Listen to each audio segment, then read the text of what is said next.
Sir 27वीं आईनी तरमीम भी पास हो गई और एक आईनी अदालत भी बन गई इस्लामाबाद के अंदर। आप किस तरह से देखते हैं इस तब्दीली को? देखिए, आईनी अदालतें तो हाई कोर्ट और सुप्रीम कोर्ट भी है। ये आइन के तहत तश्कील की गई, लेकिन इस आईनी अदालत जो अब बनाई गई है इसमें और बाकी जो हाई कोर्ट और सुप्रीम कोर्ट है उसमें एक डिस्टिंक्शन है। डिस्टिंक्शन ये है कि पहले सुप्रीम कोर्ट के पास तमाम वो इख्तियारात थे जो कि हाई कोर्ट के पास भी आर्टिकल 199 के तहत है, बिल्कुल। और वो अपीलें भी सुनती थी और वो उसको 184(3) कहते थे। अब वो तमाम के तमाम इख्तियारात जो है वो मुंतकिल हो गए हैं इस नई अदालत को। So there is now a new court. The supreme court is there, लेकिन वो अब एपेलेट कोर्ट के तौर पे काम करेगी, जो कि प्रोविंशियल हाई कोर्ट से सारे मामला आएंगे, मासवाए उन मामलात के जो कि आईनी नौयत के हैं। सही। So this is the difference. सही। तो सर अब सुप्रीम कोर्ट का जो इस वक्त एक स्टेटस रह गया है वो एक एपेलेट कोर्ट का रह गया। जी, it is an appellate court because appellate काम वो तो पहले से कर रहे थे। ऐसा नहीं है कि वो सिर्फ आईनी ही काम कर रहे थे, वो एपेलेट कोर्ट भी कर रहे थे, वो रेफरेंसेस भी देखते थे, वो ये सारे मामला देख रहे थे। और सर ये जो बार बार कहा जा रहा था कि जी इंसाफ जल्दी मिलेगा, बोझ कम होगा, जो फैसले हैं वो जल्दी आएंगे, अगर ओवरऑल देखा जाए as you are a lawyer yourself, ज़्यादातर जो बोझ है वो तो लोअर जुडिशरी के ऊपर है, तो वहाँ पे फिर जजेस की तादाद बढ़नी चाहिए थी बजाय इसके कि एक फेडरल कॉन्स्टिट्यूशन कोर्ट बनता। I totally agree with you, and this is what I've been saying for the last many years. Many years मैं एक ही चीज की एडवोकेसी कर रहा हूँ, एक ही चीज के पीछे पड़ा हुआ हूँ, एक ही चीज की मैं दाई कर रहा हूँ। वो ये है कि आम आदमी का काम जो है ना सुप्रीम कोर्ट में ना हाई कोर्ट में, कितने लोग अफोर्ड कर सकते हैं हाई कोर्ट जाना, कितने, और बहुत ही कम लोग अफोर्ड कर सकते हैं सुप्रीम कोर्ट में जाना। Exactly sir. एक जी जी एक और चीज भी, जी आप कंप्लीट करें, then I will ask a question because yes first you complete. 87% of the cases are before the district judiciary. सही। And people 26 साल हो जाते हैं। So I think we need to, अब ये जो सारी पोलराइजेशन है इसको खत्म करके we need to focus on that. Exactly. Sir अब आपने भी कहा कि हमें इसके ऊपर फोकस करना चाहिए। जब एक लेमैन हमसे बात करता है तो उसका पहला सवाल ये होता है कि जी जो कॉन्स्टिट्यूशनल कोर्ट्स बनी है ये इतनी कंट्रोवर्शियल क्यों है? क्या ये कॉन्स्टिट्यूशनल कोर्ट्स इसलिए बनी है कि एक खास जमात को इंसाफ ना मिल पाए इसलिए बनाई गई हैं, या एक जज साहब जो थे वो रिटायर होने वाले थे उनको एकोमोडेट करना था, या वो जजेस जो रिटायर होके जा चुके हैं उनको वापस लाने के लिए ये सब किया गया है? तो ये एक लेमैन सवाल करता है, आप इस पर क्या जवाब देंगे? ये गलत बात है। आपको याद होगा कि कॉन्स्टिट्यूशन कोर्ट की बात जो है वो तो चार्टर ऑफ डेमोक्रेसी में की गई थी फॉर 6 years और जी, और जो है आपका कॉन्स्टिट्यूशन कोर्ट का 26वीं तरमीम में भी उसका सारा वो इसीलिए की जा रही थी, लेकिन उस पर फिर एक कॉम्प्रोमाइज फॉर्मूला हुआ कि वो कॉन्स्टिट्यूशनल बेंच बन गया, और उस बेंच में भी आपने देखा कि मामला जो है वो खटाई ही में रहा, because even that time I had said कि जी ये इससे काम आपका नहीं बनेगा, you need to have a separate stream. मेरी नज़र में अभी भी स्ट्रीम सेपरेट होनी चाहिए। फेडरल लॉज के लिए अलग कोर्ट्स बनाए और प्रोविंशियल लॉज के लिए तो कोर्ट्स पहले से मौजूद हैं। सो उससे फिर आपका जो बैकलॉग नहीं बनेगा, और जब स्ट्रीम्स फ्री और फ्लो करेंगी तो फिर लोगों के लिए आसानियां पैदा हो जाएंगी। सही सर। एक इट इज नॉट फॉर जी एक और नॉट फॉर अ पर्टिकुलर जज, it is not for a particular. सही हो गया सर। अब अगर मैं बात करूं कि ये जो चीफ जस्टिस ऑफ पाकिस्तान का ओहदा है, इसके ऊपर भी अभी ये है कि वो जो current chief justice of Pakistan है वो तो अभी यही होंगे, लेकिन इसके बाद जब वो रिटायर हो जाएंगे तो ये ओहदा फिर सीनियरिटी पे जाएगा। ये भी कुछ कंट्रोवर्शियल बन रहा है, यानी कि ये पर्सन स्पेसिफिक लग रहा है। इसको कंट्रोवर्शियल नहीं बनना चाहिए था, नहीं बनना चाहिए।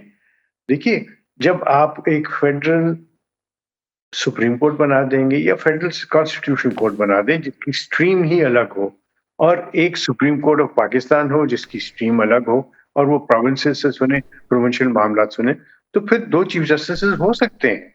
सही। कोई ऐसा इशू नहीं है, कोई इतनी बड़ी बात नहीं। आप देखें 4 प्रोविंसेस में चीफ जस्टिस हैं कि नहीं, और फिर आईसीटी का भी चीफ जस्टिस है। सही। तो उसमें कोई ऐसी बात नहीं, कोई ईगो का इशू नहीं होना चाहिए। बिल्कुल sir on a lighter note, अब आप senior advocate of supreme court कहलाएंगे या senior advocate of federal constitutional court कहलाएंगे? वो तो डिपेंड करेगा कि फेडरल कोर्ट के क्या रूल्स बनते हैं और क्या वो मुझसे कहेंगे कि नया लाइसेंस लो। सही, यही मैं जानना चाह रही थी सर। अभी एक और भी इस्तीफे भी आ गए, जस्टिस मंसूर अली शाह ने भी, उनके तो वो जो इस्तीफा था उनका, वो तो एक चार्जशीट था, उन्होंने जस्टिस याया अफरीदी पर भी सवालात उठा दिए, उन्होंने इस वक्त जो एक हमारी पार्लियामेंट है उसके ऊपर भी सवालात उठा दिए, फिर इसी तरह अतर मिनुल्लाह साहिब का भी हमने इस्तीफा देखा। आप किस तरह से देखते हैं इन इस्तीफों को? ये जाती उनकी सवाबदीद है। You can't change the system. You can't say I will not work in the system. If you don't want to work in the system, you resign. Perfect. But आप उसके अंदर पॉलिटिकल चेंजेस नहीं दें। आप उसको जब आप एक अच्छी नीयत से इस्तीफा दे रहे हैं, तो जब आप पॉलिटिकल बात करेंगे ना, तो फिर लोग उसके अंदर से और मायने निकालते हैं। और सही। यही मैं बार-बार कहता रहा हूँ कि जजेस जो हैं, वो अपनी जजमेंट से बोलते हैं, वो चिट्ठियों से नहीं बोलते हैं। सर उन्होंने तो अपने इस्तीफे में लिखा कि मैं ऐसी जजमेंट्स छोड़ के जा रहा हूँ जो आने वाले लोगों के लिए बड़ी वो होंगी, एक प्रेसिडेंटल होंगी। और उन्होंने जिस तरह से एक चार्जशीट, अगर मैं इसको कहूँ तो ये कहना दुरुस्त होगा कि उन्होंने कहा कि इस वक्त जो ये हमारी पार्लियामेंट है वो भी कोई मतलब उसकी तो अपने एक क्रेडिबिलिटी के ऊपर ही एक डाउट है कि वो एक पार्लियामेंट भी है या नहीं है। ये तो देखिए ना, ये this is a political statement, सही। This is not a legal statement. सही। तो सर ये कहना क्या गलत नहीं होगा कि जब भी कोई चीफ जस्टिस होते हैं या कोई जजेस होते हैं, इनको बहुत ज़्यादा पार्टीज़ के साथ एसोसिएट किया जाता है? जिस तरह अगर पीटीआई की मैं बात करूं तो उनको काजी फाइज ईसा साहब से कुछ बहुत से प्रॉब्लम्स हैं। अगर मैं इस मौजूदा हुकूमत की बात करूं तो जिस तरह कल राना असनाउल्लाह साहब ने कहा इनके बारे में कि ये पॉलिटिकल एजेंडे पर थे, ये पॉलिटिकली मोटिवेटेड चीज़ों की तरफ ज़्यादा जा रहे थे, तो ये हमेशा से अदलिया का किरदार हमेशा एक डाउटफुल रहा है। सर ये क्यों? अगर हमें जहां से इंसाफ लेना है, अगर उनके ऊपर ही इतने ज़्यादा क्वेश्चंस होंगे तो एक आम शहरी को फिर इंसाफ कहां से मिलेगा? आम शहरी को तो मैं पहले भी अर्ज कर चुका हूँ, डिस्ट्रिक्ट जुडिशरी को स्ट्रेंथन करें, डिस्ट्रिक्ट जुडिशरी के अंदर रिफॉर्म्स लाएं, उसके जो 3 टियर्स हैं उसको कम करें, उसके प्रोसीजर्स को ठीक करें, जजेस को ज़्यादा लगाएं, उस पे पैसे खर्च करें और उसको सीधा करें। सही। लेकिन आपके सवाल का डायरेक्ट जवाब ये है कि जब पॉलिटिकल क्वेश्चंस हम बजाय पार्लियामेंट में लेके जाने के, अदालतों के पास लेके जाएंगे, तो आप जजेस को ड्रैग डाउन करते हैं सही। Into politics. सही। आई थिंक ताली दोनों हाथ से बजती है।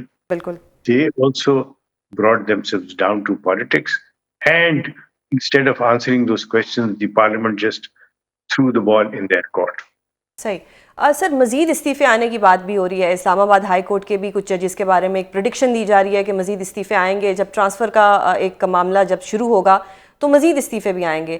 आप किस तरह से देखते हैं कि क्या ये इस्तीफ़े जो हैं ये कोई ईगो की वजह से आएंगे कि हमें ट्रांसफ़र नहीं किया जा सकता, या उनको भी लगता है कि जो उनका एक ओथ है वो ओथ के अकॉर्डिंगली अब चीज़ें नहीं चल रही, आइन और कानून की जो पासदारी है वो नहीं हो रही?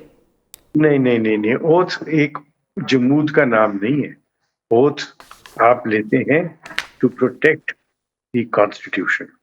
बिल्कुल। ये कोई कानून की बात नहीं कर रहे आप, जिसमें मुतसादम है कानून आइन के साथ। ये आइन को जब तब्दील किया, किसने तब्दील किया? पार्लियामेंट ने, और पार्लियामेंट ही ने जन्म दिया था आइन को, उसके पास हक हासिल है। आपको नापसंद है, आप पॉलिटिक्स में आ जाइए, आप अपना पॉलिटिकल एजेंडा लेके आइए, not through judgments but by your actions, and not through courts but through the parliament or your political party. This is how I see it. If you don't like the system, either you quit or you fight the system, but you can fight the system not from within, you have to fight the system by going out. Perfect. तो sir फिर आपने जिस तरह कहा कि either you quit, तो इस्तीफ़ा देना, जिस तरह से जस्टिस मंसूर अली शाह ने इस्तीफ़ा दिया, अतर मिनुल्लाह साहब ने इस्तीफ़ा दिया, दैट्स परफेक्टली फाइन कि दे quit. Yes, although I personally feel कि अगर ये रहते तो ये बहुत अच्छे फैसले कर सकते थे क्रिमिनल साइड के ऊपर, सिविल साइड के ऊपर, कमर्शियल साइड के ऊपर, but you can't force somebody to keep working in a system which that person does not like.